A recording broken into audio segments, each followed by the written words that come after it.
Bem-vindos ao estudo de mais uma lição da Escola Bíblica Dominical. Hoje estudaremos a lição 8, com o seguinte tema: Isaque, herdeiro da promessa. Depois da morte de Sara, Isaque se casou com Rebeca. Nessa ocasião, Isaque tinha 40 anos de idade. Como Sara, Rebeca também era estéril e dependia da intervenção divina para ter filhos. Assim Isaque clamou ao Senhor. Isaque orou instantemente ao Senhor por sua mulher, porquanto era estéril, e o Senhor ouviu as suas orações, e Rebeca, sua mulher, concebeu. Em resposta às suas orações, Rebeca teve gêmeos, Esaú e Jacó. Nessa ocasião, Isaque já tinha 60 anos de idade. Quanto a Abraão, este casou-se com Quetura após a morte de Sara. Dentre os filhos de Abraão, com Quetura se destaca Midian, que se uniu aos descendentes de Ismael e acabaram se tornando num único povo. Os midianitas deram o nome a uma grande extensão territorial ao sul da península do Sinai até o Golfo Pérsico, a leste do Egito. Foi entre este povo que Moisés morou 40 anos quando fugiu do Egito e onde se casou. No capítulo 37, verso 28 de Gênesis, estes midianitas confundem-se com os ismaelitas e são o mesmo povo. Abraão deu toda a sua herança para Isaque. A morte do patriarca Abraão foi relatada com poucas palavras. Ele viveu 175 anos e foi sepultado pelos seus filhos Isaque e Ismael, na cova de Maquipela junto com Sara. Ponto de número 1. A fome na terra. Socorro entre os filisteus. Assim como Abraão, Isaque também enfrentou tempos difíceis. Havia fome na terra, além da primeira fome, que foi nos dias de Abraão. Por isso foi-se Isaque a Abimeleque, rei dos filisteus, em Gerar. Isaque tencionava descer ao Egito. Deus, porém, o ordenou a peregrinar na terra de Canaã, até os limites de Gerar, na terra dos filisteus. É neste ponto que começa a caminhada da fé que depende unicamente de Deus. É preciso confiar continuamente no Senhor. Fora dele não há segurança nenhuma. Confirmação das promessas. E apareceu-lhe o Senhor e disse: não desças ao Egito, habita na terra que eu te disser. Peregrina nesta terra e serei contigo e te abençoarei, porque a ti e à tua semente darei todas estas terras, e confirmarei o juramento que tenho jurado a Abraão teu pai. E multiplicarei a tua semente como as estrelas dos céus, e darei à tua semente todas estas terras. E em tua semente serão benditas todas as nações da terra, porquanto Abraão obedeceu à minha voz, e guardou o meu mandado, os meus preceitos, os meus estatutos e as minhas leis. Assim habitou Isaque em Gerar. Como mestre divino, o Senhor tem que começar tudo de novo com as novas gerações. Nossos filhos aprendem muito conosco, mas com certeza somente quando estiverem diante de Deus, sem a nossa presença por perto, é que aprenderão a viver 100% a vida da fé. Todas as gerações devem ter a sua própria experiência com Deus. Experiência não se dá e nem se empresta. Experiência se adquire.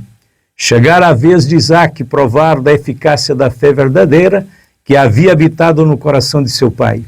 Deus repetiu as promessas que fizera Abraão aos ouvidos de Isaque. Mesmo que os nossos pais tenham sido dedicados servos de Deus, essa experiência não pode ser repassada automaticamente para nós. É necessário ouvirmos a Deus, falar pessoalmente conosco.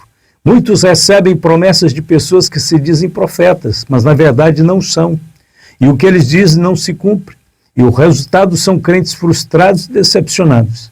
É melhor esperar em Deus, quando Ele de fato falar com você. Não importa o tempo e nem as circunstâncias, a sua palavra se cumprirá. Deus repetiu e confirmou a Isaque tudo o que prometera a seu pai de forma pessoal, para que não houvesse dúvida. O pacto do Deus Todo-Poderoso com Abraão foi tão forte que ele sempre fez referência ao patriarca mesmo após a sua morte. O problema se repete. Enquanto estava em Gerar, Isaque, com medo de perseguições, mentiu acerca de Rebeca, sua esposa, dizendo que era a sua irmã. O rei, agora, não é o mesmo do tempo de Abraão, embora o título é o mesmo, Abimeleque. Esse termo é apenas um título real entre os filisteus. E Isaac estava com muito medo de que os homens de Gerar pudessem matá-lo para ficar com sua bela esposa Rebeca. Assim mentiu, seguindo o mesmo caminho equivocado de seu pai. O exemplo dos pais tem grande influência na formação moral e espiritual dos filhos. É no lar que aprendemos as primeiras lições da vida. Que tipo de exemplo estamos dando aos nossos filhos? Não demorou muito para que o próprio Abimeleque, rei dos filisteus, descobrisse toda a verdade ao contemplar por uma janela que Isaac acariciava a sua esposa. A mentira de Isaac foi uma demonstração de sua incredulidade, pois se ele havia recebido a promessa da aliança, não devia temer, visto que Deus protegeria sua família. É triste quando pessoas incrédulas como Abimeleque precisam confrontar mentiras contadas por um servo de Deus. Mas foi isso que aconteceu. A ordem da Bíblia para os cristãos de todos os tempos e lugares é sempre a mesma. Não mintais uns aos outros, pois já vos despistes do velho homem com seus feitos e vos vestistes do novo que se renova para o conhecimento segundo a imagem daquele que o criou. Colossenses 3, 9 e 10. Ponto de número 2. A inveja contra Isaac. A inveja dos filisteus. E semeou Isaac naquela mesma terra e colheu, naquele mesmo ano, 100 medidas, porque o Senhor o abençoava. E engrandeceu-se o varão, e ia se engrandecendo até que se tornou muito grande. E tinha possessões de ovelhas e possessão de vacas e muita gente de serviço, de maneira que os filisteus o invejavam. E todos os poços que os servos de seu pai tinham cavado nos dias de Abraão, seu pai, os filisteus entulharam e encheram de terra. Gênesis 16, 12 a 15.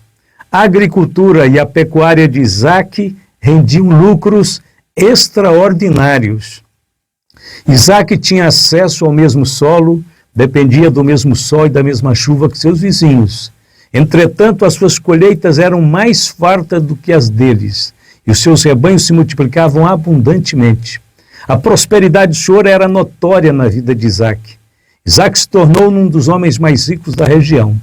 A bênção do Senhor é quem enriquece, e ele não acrescenta dores. Provérbios 10, 22. O Senhor empobrece e enriquece, abaixa e também exalta.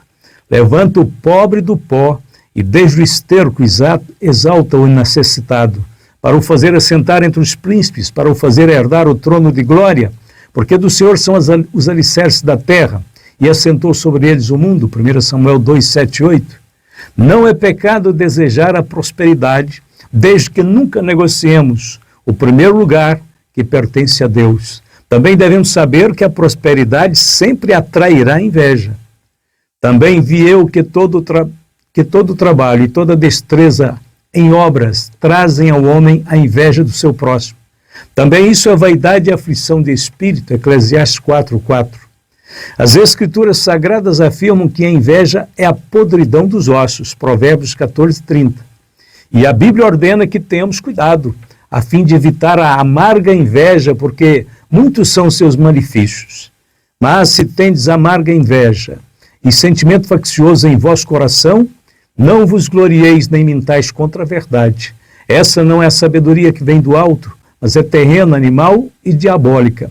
Porque onde há inveja e espírito faccioso, aí a perturbação e toda obra perversa. Tiago 3, 14 a 16.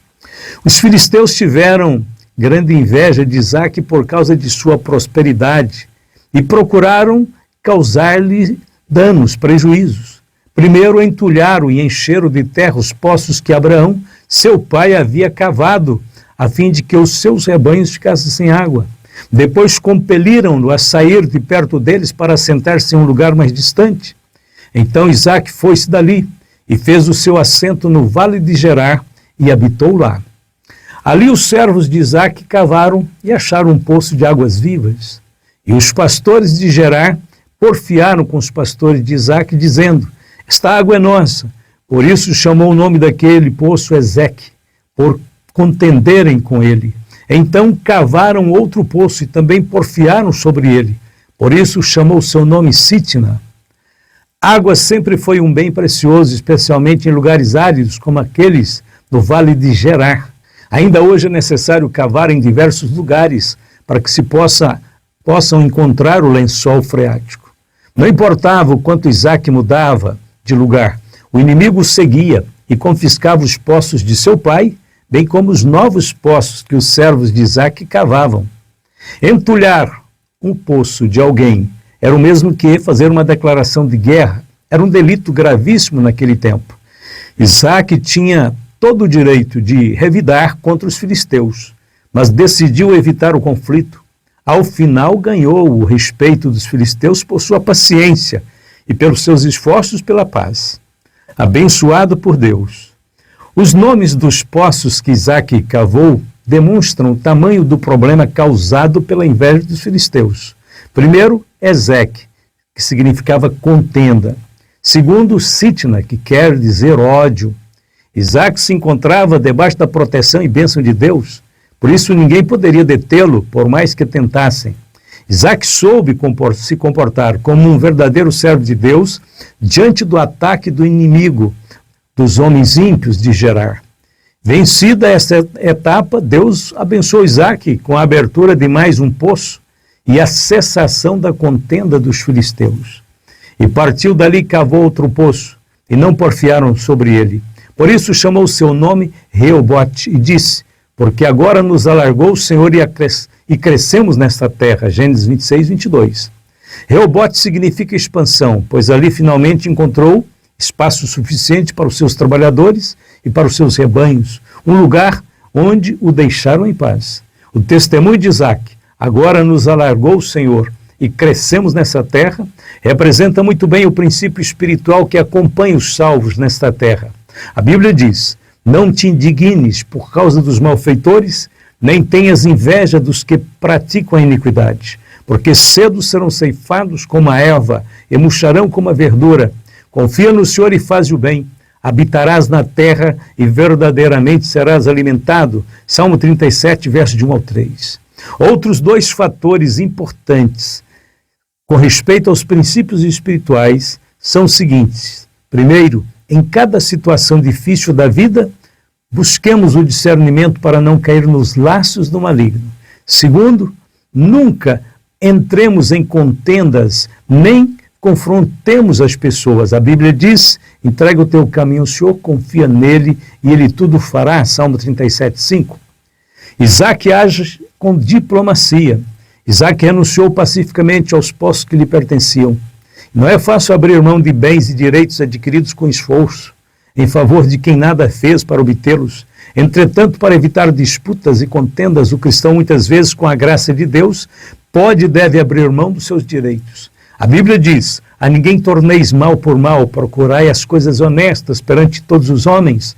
Se possível, quanto estiver em vós, tende paz com todos os homens. Não vos vingueis a vós mesmos, amados, mas dai lugar à ira, porque está escrito: minha é a vingança e eu recompensarei, diz o Senhor. Portanto, se teu inimigo tiver fome, dá-lhe de comer, se tiver sede, dá-lhe de beber, porque fazendo isto, amontoarás brasas de fogo sobre a sua cabeça. Não te deixes vencer do mal, mas vence o mal com bem. Romanos 12, 17 a 21. Ao observarmos a experiência de Isaac do ponto de vista espiritual, podemos aprender uma lição muito importante. Na Bíblia, os poços algumas vezes simbolizam as bênçãos do Senhor. O próprio Deus comparou-se a um poço de águas vivas. Está escrito: porque o meu povo fez duas maldades, a mim me deixaram o manancial de águas vivas e cavaram cisternas rotas que não retêm as águas. Jeremias 2,13. E o Senhor Jesus também disse: se alguém tem sede, venha a mim e beba. Quem crê em mim, como diz a Escritura, rios de água viva correrão do seu ventre. João 7, 37 e 38. A igreja vive buscando novidades, quando na verdade tudo o que precisa fazer é cavar novamente os antigos poços de vida espiritual que tem sustentado o povo de Deus ao longo dos tempos. Quais são eles? A genuína palavra de Deus, a oração persistente, a adoração em espírito, a virtude do Espírito Santo, a consagração a Deus. Em muitos lugares, esses poços da graça de Deus foram entulhados pelo inimigo. Sempre quando acontece um reavivamento espiritual na história da igreja, o segredo se encontra no trabalho de alguém que cavou os velhos poços, de modo que o Espírito vivificador de Deus passou a ter liberdade de fazer o seu legítimo trabalho novamente. Ponto de número 3, Deus aparece a Isaac. Promessas para Isaac. E apareceu-lhe o Senhor naquela mesma noite e disse: Eu sou o Deus de Abraão, teu pai. Não temas, porque eu sou contigo, e abençoar-te-ei, e multiplicarei a tua semente por amor de Abraão, meu servo. Gênesis 26, 24. É significativo que depois de todos os reveses, Isaac sobe a Berseba. Berseba era um lugar muito especial para Isaac, pois foi lá que seu pai havia feito uma aliança com os líderes filisteus, em Gênesis capítulo 21. Berseba quer dizer poço do juramento. Nessa ocasião, o Senhor apareceu a Isaac e lhe fez 3 declarações. Primeiro, eu sou o Deus de Abraão, teu pai. Ou seja, o Senhor estava dizendo para Isaac: Isaac, eu te conheço muito bem, conheço a tua história, sua história está nas palmas de minhas mãos. Você é o filho da promessa. Você nasceu segundo a minha vontade e pelo meu poder. Segundo, não temas, porque eu sou contigo. Isaac estava cercado de inimigos, porém o Senhor lhe garante a proteção. Terceiro, abençoar-te-ei e multiplicarei a tua semente. A bênção do Senhor que esteve sobre Abraão, agora se encontrava sobre Isaac. A descendência de Isaac, que também era a descendência de Abraão, estava totalmente coberta pela promessa de Deus. Atualmente, também muitos filhos estão colhendo as bênçãos que seus pais ou seus avós plantaram. Porque me fez grandes coisas o poderoso, e santo é o seu nome, e a sua misericórdia é de geração em geração sobre os que o temem. Lucas 1, 49, 50. Havendo o Senhor falado com Isaac, este edificou ali um altar e invocou o nome do Senhor, e armou ali a sua tenda, e os servos de Isaac cavaram ali um poço. Gênesis 26, 25. Assim como Abraão, Isaac também foi identificado pelo seu altar e pela sua tenda. A tenda indicava que Isaac era um peregrino e o altar que era um adorador. Como Isaac, todos os que confiam em Jesus Cristo são estrangeiros e peregrinos na terra. O corpo no qual vivemos hoje é uma tenda frágil que brevemente será desmontada a fim de nos revestirmos do novo e glorioso edifício, uma casa não feita por mãos, eterna nos céus, segundo aos Coríntios 5:1. Enquanto estamos neste mundo, devemos ser edificadores de altares como fizeram Abraão e Isaac. Abimeleque faz um pacto com Isaac. E Abimeleque veio a ele de Gerar, com Auzate, seu amigo, e Ficol, príncipe do seu exército. E disse-lhe a Isaac: Por que vieste a mim? Pois que vós me aborreceis e me enviaste de vós. Eles disseram: Havemos visto, na verdade, que o Senhor é contigo. Pelo que dissemos, haja agora juramento entre nós e ti. E façamos concerto contigo. Gênesis 26, 26 a 28. Não demorou muito e os inimigos então de Isaac reconheceram que Deus era com ele e vieram em busca de uma aliança de paz. O firme e gracioso testemunho de Isaac tinha batido na consciência dos encrenqueiros. Embora eles não tenham corrigido o mal como deveriam, mesmo assim Isaac não os desprezou. Ao contrário, fez um grande banquete, comeram e beberam e juraram um ao outro, fazendo o compromisso da paz. Cumpriu-se mais um princípio de Deus na vida de Isaac, conforme lemos. Mas a salvação do justo vem do Senhor. Ele é a sua fortaleza no tempo da angústia, e o Senhor os ajudará e os livrará. Ele os livrará dos ímpios e os salvará, porquanto confiam nele. Salmo 37, versos 39 e 40. O poço de Berseba. E aconteceu naquele mesmo dia que vieram os servos de Isaac e anunciaram-lhe acerca do negócio do poço que tinham cavado e disseram-lhe: Temos achado água. E chamou Seba. Por isso é o nome daquela cidade Berseba até o dia de hoje. No mesmo dia em que Isaac firmou o acordo de paz com os filisteus, Deus o abençoou com um novo poço de águas vivas. Era a prova contundente de que Isaac estava fazendo a coisa certa ao manter uma atitude de serenidade para com seus vizinhos. Ainda hoje, há vários poços na região de Berseba, alguns dos quais muitas pessoas acreditam que sejam os mesmos que foram cavados no tempo de Abraão. O maior desses poços tem cerca de 3,75 metros de diâmetro e mais de 20 metros de profundidade. A Bíblia diz que Abraão plantou tamargueiras em Berseba e invocou o nome do Senhor ali, Gênesis 21:30. Também foi nessa região que Agar peregrinou com Ismael, após ter sido expulsa da casa de Abraão.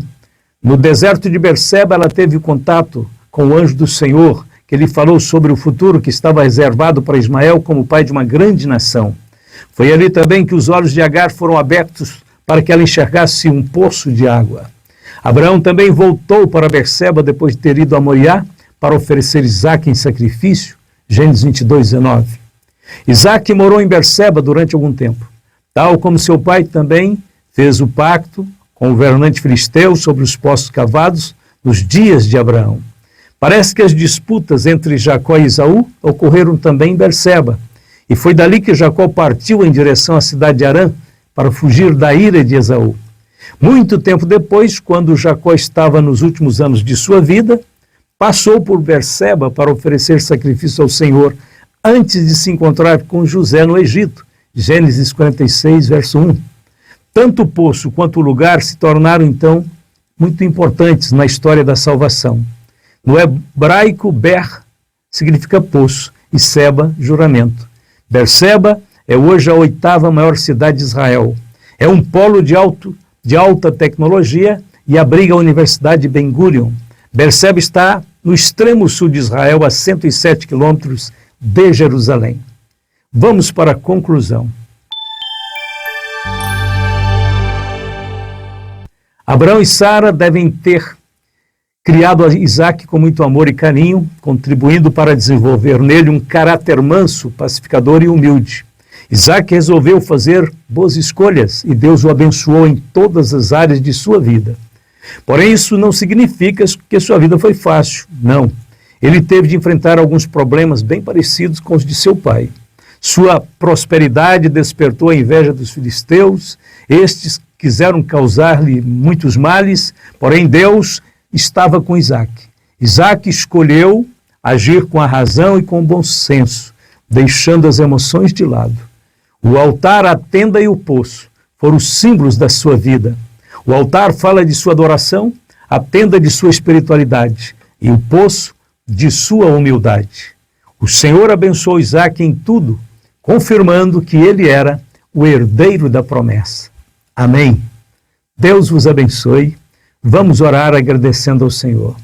Querido Deus, Pai nosso, em nome de Jesus, te louvamos por essa introdução à vida de Isaque. Como é maravilhoso, Senhor, olhar para o exemplo de um homem pacífico, sereno, que confiou em Ti, que suportou, Senhor, as perseguições, as humilhações dos inimigos, mas ficou calado e o Senhor falou por ele, e o Senhor pelejou por ele. O Senhor fez com que os poços de Isaque fluíssem com águas vivas. Louvado seja Deus. O Senhor é o Deus de toda prosperidade, todo o poder, toda a riqueza, e o Senhor pode abençoar aqueles a quem o Senhor escolhe para andar no seu caminho. O Senhor pode fazer abundar bênçãos na vida do seu povo. Senhor Deus, que cada um de meus irmãos sejam como Isaque, prósperos e protegidos por Deus em sua jornada sobre este mundo. Guarda-nos, fica conosco, seja com cada um de teus filhos, abençoando e fortalecendo, Senhor, nesta fé triunfante. Obrigado, Jesus, nós te louvamos por tudo. Hoje, sempre, todos podem dizer amém e amém.